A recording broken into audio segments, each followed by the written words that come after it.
Oi, estamos em pleno processo de julgamento da presidenta afastada Dilma Rousseff. A sociedade espera atenta para ver o desfecho do segundo processo de impeachment da história do país. No debate de hoje, vamos tentar entender melhor como está o desenvolver de toda essa situação. Aqui com Jorge Oliveira, presidente da Comissão Especial de Acompanhamento Legislativo, tudo bom? Tudo bom, Poliana. Bem-vinda aqui à TV OAB, falar de um tema hoje que acho que está todo mundo com os olhos ligados aí nas televisões, né, nos meios de comunicação, para entender um pouco esse processo. E hoje a gente vai tentar esclarecer um pouquinho qual é esse caminho, o que está acontecendo de fato. Importante essa discussão, né? Sim, é um tema palpitante que mexe com toda a população brasileira e que atrai também os olhos dos organismos internacionais para o que se passa numa potência como é o Brasil. Tariq Otosh, bem-vindo, jornalista, editor do Jornal Estado. Obrigado. E aí já são quase 9 meses, George, de Eduardo Cunha, aliás, quase 10 já, né? De Eduardo Cunha autorizar a abertura do processo de impeachment. Como é que o senhor enxerga o cenário hoje, assim, pleno julgamento? Assim, a sociedade está atenta a isso? A gente está meio ferido com todo esse processo? Qual é o seu olhar, doutor? Poliana, você tem que dividir em dois momentos. O momento da abertura e o momento de julgamento. O momento de abertura do processo de impeachment era um momento em que o Brasil clamava por uma mudança no cenário político. Clamava por uma série de medidas que teriam sido, teoricamente, prometidas na campanha eleitoral e que não estavam sendo colocadas em prática.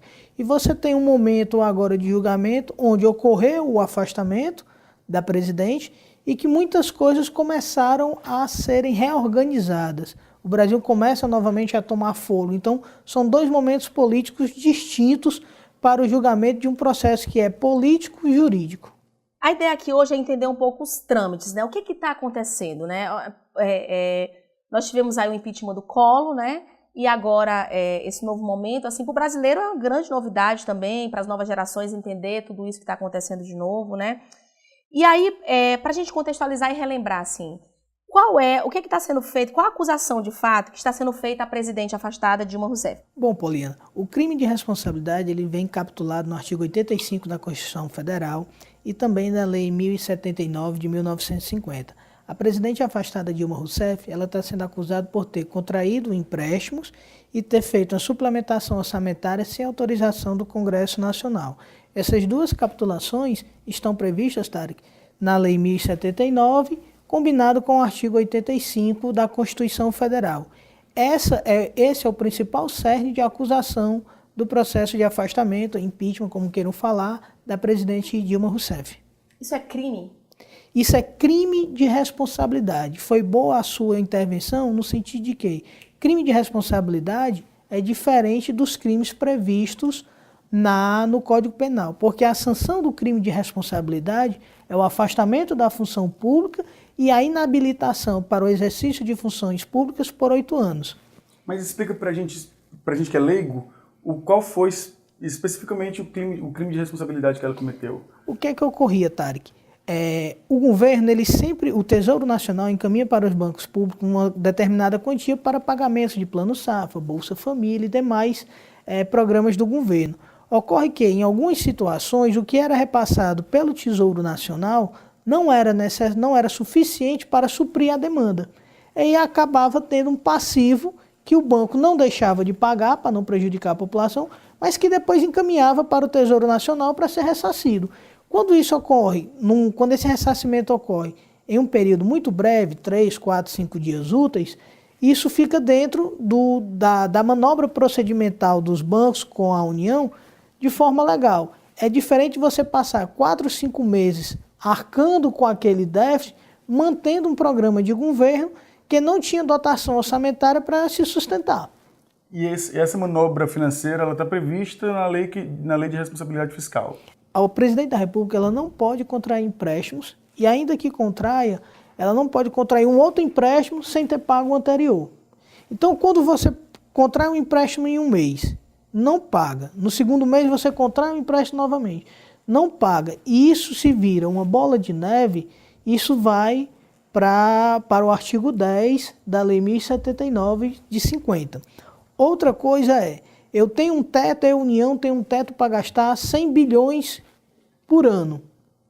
Quando eu vejo que aqueles 100 bilhões não será necessário, o que é que eu faço? Para não me desprestigiar com a nação, eu faço um suplemento de dizer, não, eu vou gastar 100 bilhões e 100 milhões. Então, eu estou alterando a lei orçamentária para isso. Só que essa alteração precisa de autorização do Congresso Nacional. Isso não aconteceu no caso da presidente Dilma Rousseff. Jorge, quando Dilma se defende, né, e diz que não cometeu crime, no que ela se baseia? Ela se baseia, Poliana, justamente no fato do governo Fernando Henrique Cardoso e do governo Luiz Inácio Lula terem feito esse mesmo tipo de manobra e não ter gerado um processo de impedimento e nem terem sido acusados de crime de responsabilidade. Mas aí eu me remeto àquela fala de início. Uma coisa é você devolver, ressarcir aos cofres públicos em 3, 4 dias. Outra coisa completamente diferente são os bancos por manterem um projeto de governo por 8, 9, 10 meses com um dinheiro que você não existia. Mas e o argumento jurídico que ela utiliza para se defender? Ou que a defesa dela utiliza? Qual que é? O que é que eles dizem que ela fez e por que o que ela fez não se enquadra na lei de crime de responsabilidade fiscal? Veja só, Tarek, em 2015, o déficit da União para com os bancos públicos era algo em torno na ordem de 500 milhões, salvo engano. Quando foi no final do ano de 2015, houve uma quitação desse débito, que esse débito caiu para 3,4, foi 3,5 milhões. Então, o que a presidente alega é que não houve má-fé da presidente, ela teria pago, devolvido, ressarcido aos bancos públicos esses valores, e essa prática se assemelharia ao que foi cometido por Lula e por FHC em momentos anteriores.